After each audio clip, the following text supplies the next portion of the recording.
आप सभी को जय मसीह की। आज परमेश्वर के वचन में आप सभी का स्वागत है। परमेश्वर पिता आज अपने वचनों के द्वारा आप सबको बहुत ऐसे आशीष को दे।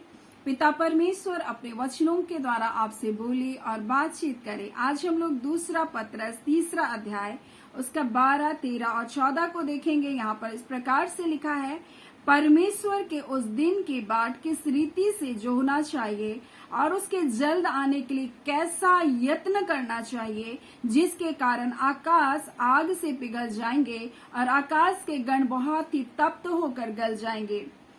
पर उसकी प्रतिज्ञा के अनुसार हम एक नए आकाश, नई पृथ्वी की आस देखते हैं जिसमें धार्मिकता वास करेगी। इसलिए हे प्रियो, जबकि तुम इन बातों की आशा देखते हो तो यत्न करो कि तुम शांति से उसके सामने निष्कलंक और निर्दोष ठहरो।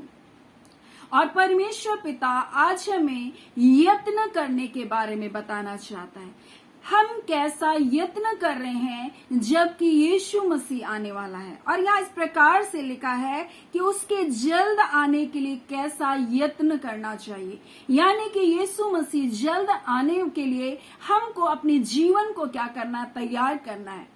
परमेश्वर हमारे लिए धीरज को धर रहा है और इसका वचन कहता है, प्रभु के धीरज को उद्धार समझो, यानी कि कलीसिया को तैयार होना है, क्योंकि जब कलीसिया तैयार होगी तब दूल्हा क्या करेगा, आ जाएगा।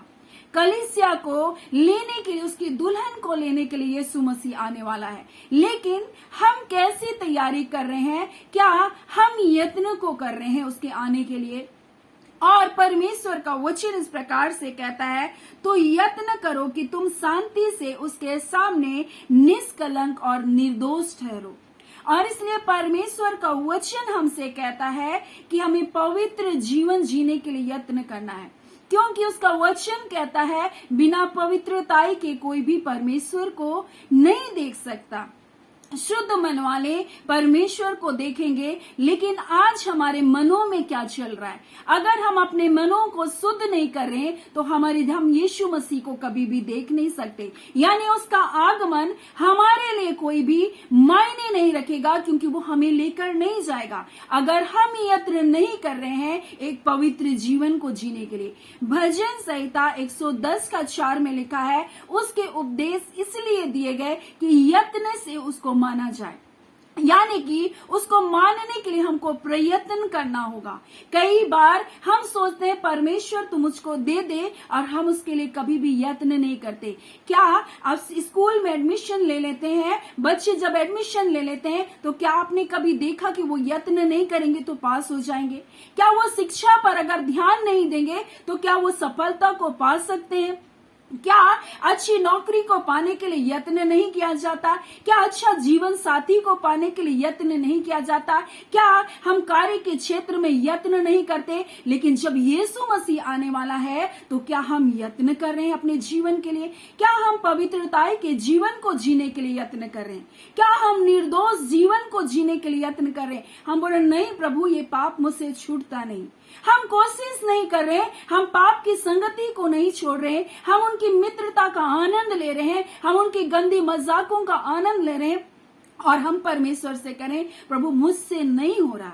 आप यत्न नहीं कर रहे हैं तो आपके लिए परमेश्वर भी कोई सहायता को नहीं करेगा। भजनकार दाऊद इस प्रकार से परमेश्वर से कहता है, जो हमको मिलता है भजन संहिता 27:4 में, एक वर मैंने मांगा और उसी के यत्न में लगा रहूंगा। यानी एक वरदान मांग रहा है और उसके लिए वो यत्न भी कर रहा है। और उसका वरदान ये था कि मैं जीवन भर यहोवा के भवन में रहने पाऊं, और यह जिससे मैं यहोवा की मनोहरता पर दृष्टि लगाऊं। हम परमेश्वर के पुत्र यीशु के आगमन के लिए हमको क्या करना है? यत्न करना है। हम मांग रहे हैं कि प्रभु यीशु मसीह जब तू आएगा तो हमें भी अपने संग ले चलना। हम भी बादलों में उठा लिए जाना चाहते हैं, लेकिन क्या हम यत्न कर रहे हैं? क्या हम अपनी तरफ से एक पवित्र जीवन को जीने का यत्न करें? परमेश्वर का वचन कहता है, जो मुझसे प्रेम रखते हैं मैं भी उससे प्रेम रखता हूँ। यानी कि हमको भी परमेश्वर से प्रेम करने वाला बनना है, हमको भी उसको ढूंढने वाला बनना है, हमको उसके दर्शन के खोजी बनना है। और कौन दर्शन पा सकते हैं? जिसके मन शुद्ध हो, पवित्रताई, जो पवित्रताई के बिना कोई परमेश्वर को नहीं देख सकता।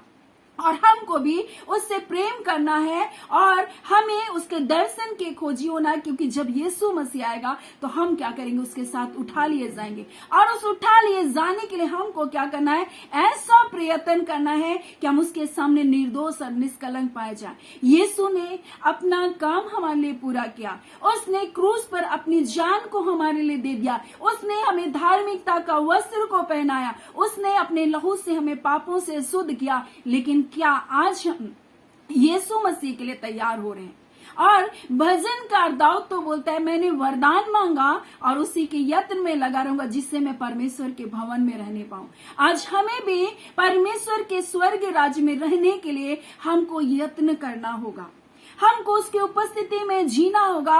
और परमेश्वर का वचन इस प्रकार से कहता है, हमको उसके उपदेशों को पालन करने के लिए हमको यत्न करना होगा, हमको परमेश्वर को प्रसन्न करने के लिए हमको यत्न करना होगा, हमको परमेश्वर के दर्शन के खोजी होने के लिए हमको यत्न करना होगा। क्योंकि परमेश्वर का वचन कहता है, तुम मुझे ढूंढोगे तो तुम मुझको पाओगे, ढूंढो तो तुम पाओगे। अगर हम ढूंढेंगे नहीं तो हम पाएंगे भी नहीं। हमें पवित्रताई में जीवन को जीने के लिए हमको प्रयत्न करना है। और इसलिए परमेश्वर आज अपने वचन के द्वारा हमें बताना चाहता है कि जब कि परमेश्वर का पुत्र आने वाला है तो यत्न करो कि तुम शांति से उसके सामने निष्कलंक और निर्दोष ठहरो।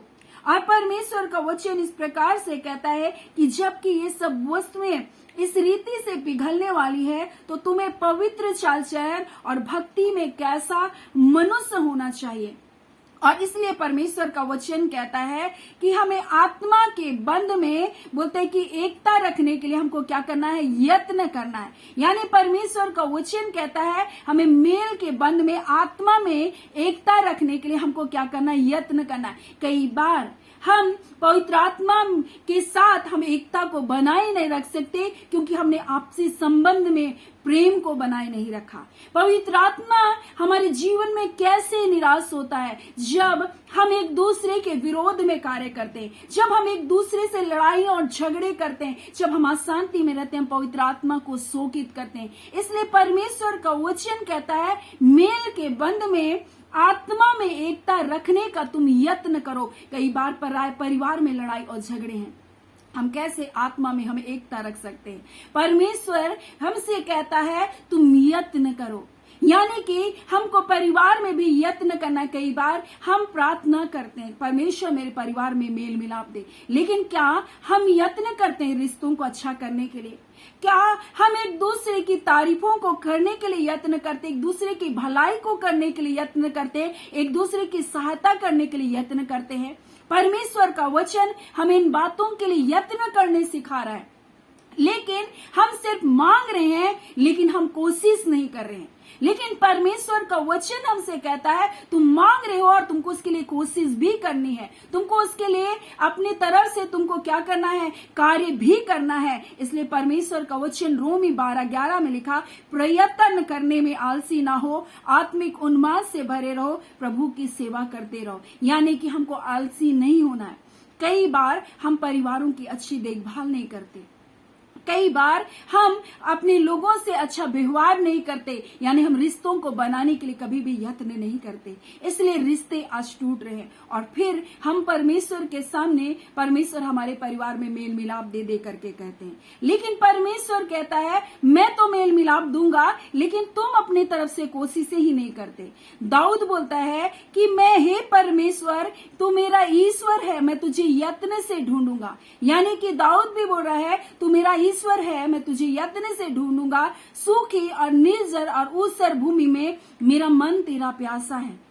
यानी कि वो परमेश्वर के लिए, उसके लिए मन प्यासा है। कई बार हम संसार की सब वस्तुओं को पाने के लिए यत्न तो करते हैं, लेकिन परमेश्वर की उपस्थिति को पाने के लिए हम कभी यत्न नहीं करते। हम यहोशू के जीवन से सीख सकते हैं, जब उस समय केवल मूसा से परमेश्वर बातचीत करता था। और यहोशू, हम देखते हैं मूसा का एक दास था और मिलाप वाले तंबू में जब वो परमेश्वर से मिलने जाता था, मूसा से परमेश्वर ऐसे बातचीत करता था जैसे कोई मित्र आमने सामने बातचीत करता है। मूसा परमेश्वर से बातचीत करके निकल जाता था तंबू से, लेकिन लिखा है निर्गमन 33 में इस प्रकार से लिखा है, यहोशू वहीं पर बैठा रहता था, यानी वो ढूंढता रहता था कि परमेश्वर आप मुझसे कब बात करेंगे। परमेश्वर उससे बातचीत तब तक नहीं किया जब तक मूसा जीवित था। जैसे ही मूसा मर जाता है, परमेश्वर यहोशू से कहता है, मेरा दास मूसा तो मर गया, परंतु अब तो उठ और कमर बांध, और जैसे मैं मूसा के संग रहा वैसे मैं तेरे संग रहूंगा। ना तो मैं तुझे कभी धोखा दूंगा, ना मैं तुझे कभी छोड़ूंगा। और आज परमेश्वर अपने लोगों से कहना चाहता है, क्या आप परमेश्वर को ढूंढने के लिए यत्न कर रहे हैं? क्या आप उसके बेटे यीशु मसीह को आगमन के लिए अपने जीवन को पवित्रताई में चलने के लिए आप यत्न कर रहे हैं? क्या आप अपने जीवन को ऐसा तैयार कर रहे हैं कि जब उसका बेटा यीशु मसीह आए तब आप तैयार पाए जाए? आज परमेश्वर अपने लोगों से कहना चाहता है कि हाँ, अब मेरा बेटा जब आएगा तो वो ऐसे लोगों को देखना चाहेगा जो तैयार है, जो यत्न से अपने जीवन को परमेश्वर की आज्ञा के अनुसार चला रहे हैं, जो कोशिश कर रहे हैं परमेश्वर के मार्गों में चलने के लिए। कई बार हमारी कोशिशें हमारे जीवन में काम नहीं आती, लेकिन हमें पवित्र आत्मा दिया गया है जो हमारा सहायक है, जो हमको परमेश्वर के मार्गों में लेकर जा सकता है। लेकिन हम प्यासे नहीं हैं, उसके लिए हम यत्न नहीं करें कि पवित्र आत्मा आप मेरी सहायता करें। हम पवित्र आत्मा को मांगते नहीं हैं, इसलिए हमको मिल नहीं रहा, इसलिए हमारे मार्ग कठिन है। हम पवित्र जीवन बिल्कुल भी नहीं जी सकते बिना पवित्र आत्मा के, और इसलिए हमको यत्न करना है कि पवित्र आत्मा तू मेरे जीवन में आकर कार्य कर। इसलिए परमेश्वर कहना चाहता है, जबकि उसका बेटा यीशु मसीह आने वाला है, और जबकि ये सारी पृथ्वी, ये आकाश, ये गण तप्त होकर गलने वाले हैं, तो तुम्हें कैसा यत्न करना चाहिए। परमेश्वर अपने वचन के द्वारा आप सबको बहुत ऐसे आशीष को दे। आमीन। आइए हम प्रार्थना करेंगे। धन्यवाद देते हैं जीवते सच्चे सामर्थी खुदावन खुदा, मेरे राजाओं के राजा, मेरे प्रभुओं के प्रभु, हम आपका धन्यवाद करते हैं आज के सुंदर दिन, सुंदर समय के लिए। पिता आपका धन्यवाद देते हैं, आपके प्रिय लोगों को आपके हाथों में सौंपते हैं, जो प्रतिदिन इन वचनों के सेवकाई के साथ जुड़ते हैं। प्रत्येक के जीवन से पिता आपने बोला और बातचीत किया। खुदावन, कई बार हम मांगते हैं परंतु उसके लिए प्रयत्न नहीं करते, परंतु आपने सिखाया हम स्वर्ग के राज्य के लिए यत्न करें और एक पवित्र जीवन को जिए। खुदावन परमेश्वर, जैसे यहोशू आपकी उपस्थिति में बैठा रहता था, आप हालांकि बातचीत नहीं करते थे परंतु यत्न से लगा था। प्रभु जी, ऐ खुदा ने एक दिन आपने उसे बुलाया और आपने कहा, मैं ना तुझे छोड़ूंगा ना तुझे धोखा दूंगा। ऐ खुदावन, जितने लोग आपको यत्न से ढूंढ रहे खुदान, वो आपको पाने पाएंगे। खुदान, आपने कहा ढूंढो तो तुम मुझको पाओगे। ऐ खुदावन, एक पवित्रता के जीवन के बगैर हम आपको देख नहीं सकते, इसलिए पवित्र जीवन जीने के लिए पिता आपके पवित्र आत्मा के द्वारा अपने लोगों की अगुवाई कीजिए। हर व्यर्थ बातों से, गलत संगति से, गलत मित्रता के बंधन टूटने पाए यीशु के नाम से। पिता आपके हाथों में आपके लोगों को सौंपते, जितने रोग दुख बीमारी में यीशु के नाम से इसी घड़ी चंगे किए जाए। इसी घड़ी बंधन टूटने पाए, बीमारियों से चंगे किए जाए। इसी घड़ी वो बीमारियों के बिछोने से जो पिता पड़े हैं उठ करके खड़े होने पाए। आपके पवित्र आत्मा की सामर्थ्य ने छुए। इसी घड़ी पिता आपका स्पर्श उन्हें प्राप्त हो, और इसी घड़ी प्रभु जी बीमारी के बिछोने से यीशु के नाम से उठ खड़े होने पाए। ऐ खुदा, आप ऐसा कर रहे हैं, पिता आपका धन्यवाद देते हैं। प्यारे पिता, जितने लोग निराश हैं, हताश हैं, अपनी शांति से आप परिपूर्ण कीजिए। पिता, जितने गलत रास्तों के बंधन आज टूटने पाए। खुदा पिता, आपके वचन कहता है प्रभु जी, जो कुछ तुम इस पृथ्वी में बांधोगे वो स्वर्ग में बंधेगा। ऐ खुदावन, शत्रु ने इनके लिए जो कुछ भी बांध कर रख दिया प्रभु जी, ऐ खुदावन, हम यीशु के नाम से इनके जीवन से उन बंधनों को तोड़ते हैं प्रभु जी। दुष्ट के सारे बंधन टूटने पाए, और खुदावन स्वर्ग की आशीष यीशु के नाम से इनके लिए खुलने पाए। हम आपका धन्यवाद करते पिता, आपने प्रार्थना सुना। प्रार्थना आपके बेटे यीशु के नाम से मांगते हैं, दया सुने, अनुग्रह से ग्रहण कर लीजिएगा। आमीन। परमेश्वर पिता आप सबको बहुत ऐसे आशीष को दे। आमीन।